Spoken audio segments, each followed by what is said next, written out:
came to this is that then I asked Scott if he would help me on a stuck case. And so that's where I'm at. And I have a little video that I presented to Scott, and that's where we're at today. Yeah, thanks, Michael. And, you know, the case that you presented is, and I'll have you comment on this before we go ahead and do a deep dive into it, but Dexter and his family, I'll just give kind of some bullet points and then ask you to talk about the case a little bit. Dexter is 10 years old. Really presented to me that this case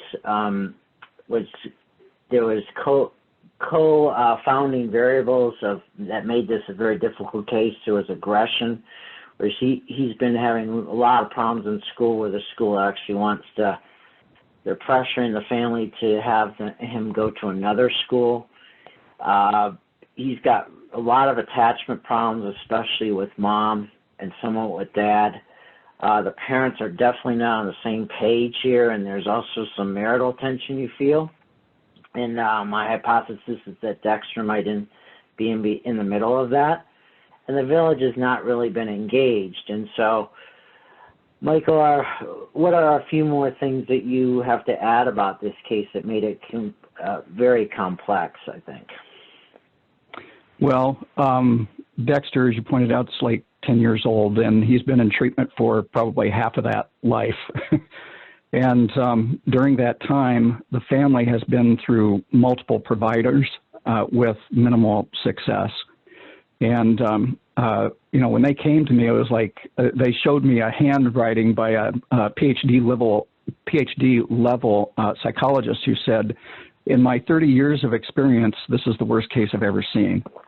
Wow. And so that kind of took me back, yeah. And so basically, he was saying all the treatment providers were saying he was treatment resistant. So that's a few things that I could add to that.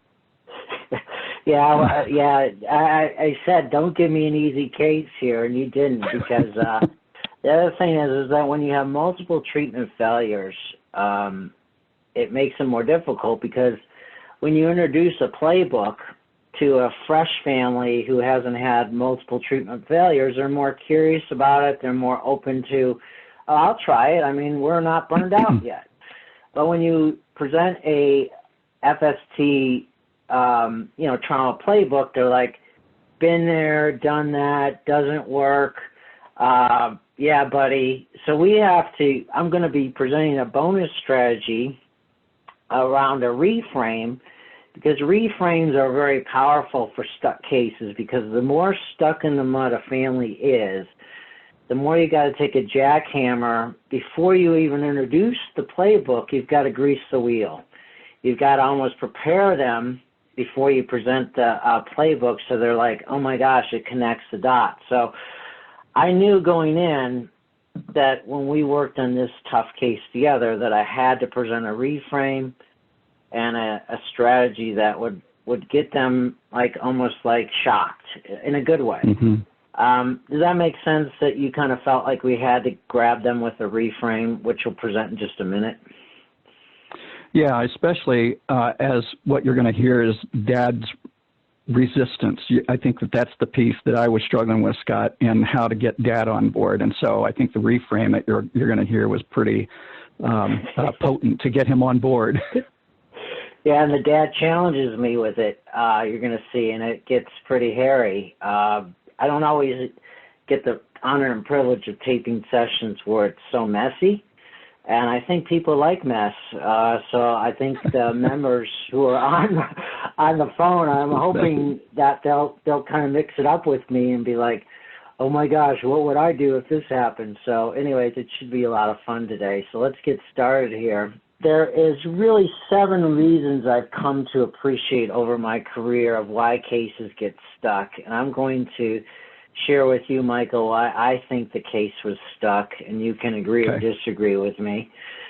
Number 1, the undercurrent selected by the therapist that I'm consulting with, and it's even with the cases I work with, is sometimes they're not an ideal undercurrent. Like, I remember one case where the undercurrent was Maslow's hierarchy of needs, where the family had been in treatment for over a year.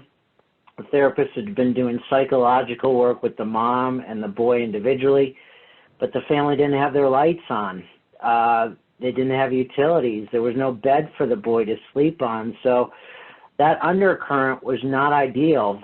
They had chosen an undercurrent around attachment before the undercurrent of just basic needs was met. So that's as an example of a case that got stuck because the undercurrent was not correctly selected. One of the biggest ones I see in our field is who before what is not addressed. I mean, do you think, I'll pause here, do you think that was a big issue for this case? Well, it was definitely an issue. Yes, can you hear me? Yeah, I can hear you. Yes, yep. Yes, definitely. And part of the reason why is that the family had sequestered themselves. They wanted to have help, but they were ashamed because if they asked for help, their kid would then be a hellion, so to speak, for everybody else, which has been the case. And so they had burnt bridges in the past with babysitters and with other people. And so they were kind of, I guess you would say, shell-shocked, for lack of a better word. And so they were hopeless at the time that you came on board. So I think that you bridged that gap pretty well. Yeah. And even to the point where, didn't he break another boy's collarbone recently too? Right. What happened there? Got to a point where, he was used to bullying other kids. And so Dexter was rough with his play, and then he got to a point where he was bullying this 4-year-old kid. And he pushed him down with such force that he broke his clavicle. Yep. Yeah, and so this is very common when you have really stuck cases. It's a catch-22. They burned out their village. They also have a self-fulfilling prophecy that it won't work. And if you're not careful, they can convince you, the therapist, that it won't work. And from their experience, it won't work. So you have to say to them, I agree with you that it might not work, but can we try as an experiment? So you're going to see in the video clip how right off the bat, when we have the villagers there, I start off with giving them a question to compliment the parents, because it has to be a difference that makes a difference. So in order to make these playbooks work, you have to have who before what. So if you don't have the right people on the bus, the playbook's still effective, but it's like an antibiotic of half the strength. So that's one thing I wanted to talk about. The other thing I see here is that there's no troubleshooting or role plays.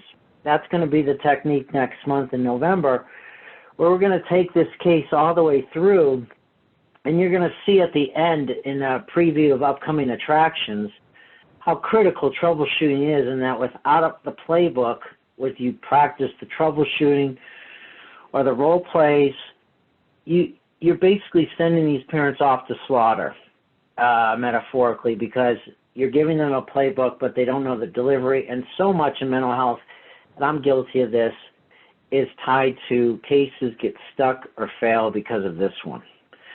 There's no typed up playbook or contract. It's all verbal.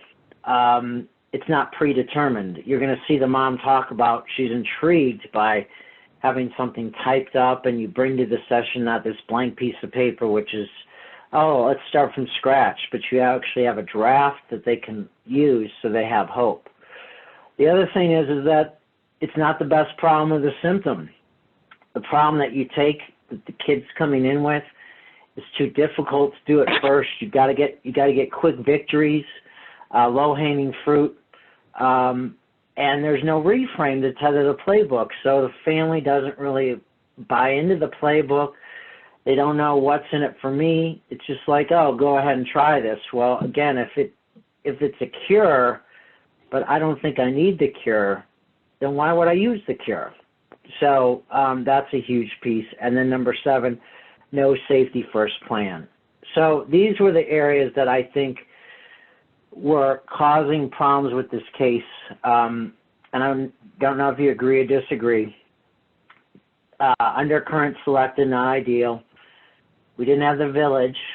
There wasn't a good reframe, and there wasn't a lot of troubleshooting. Would those reasons be comparable to what you thought, Michael, or would you agree or disagree? And it's okay to disagree with well, no. Yeah.